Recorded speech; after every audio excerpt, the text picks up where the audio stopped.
US dollar on its back foot a little bit in early Friday trading. Before we start, a quick word from our sponsor. This video is brought to you by XNS, the world's leading retail brokerage firm offering ultra-fast execution and no overnight fees. Look for a link in the description below.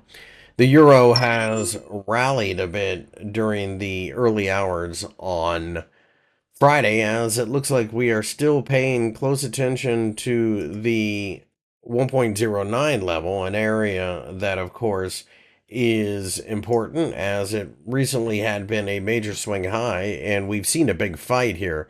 The question, of course, is whether or not we can continue to go higher. It'll be interesting to see if we can. Right now, I think we're probably more susceptible to going sideways, trying to work off some of that excess froth and that sudden shift in attitude. The US dollar has rallied a bit against the Japanese yen, but it is struggling at the same place that it has for a while here, right around 149 yen.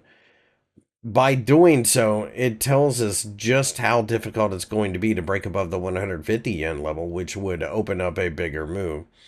The question now is the previous support, will it end up being resistance? So far, it has, but really at this point, I think you've got a scenario where the US dollar is a little oversold against the yen, and perhaps we've priced in that move when it comes to the Bank of Japan raising rates later this year. They're still only expected to be at 0.75%. The Australian dollar seems pretty lost at this point. We're just hanging around the middle of the range that we've been in between the 0.62 level on the bottom and the 0.64 level on the top.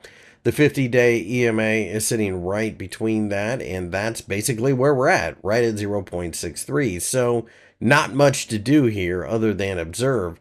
The Australian dollar has underperformed all of the other major currencies that I follow.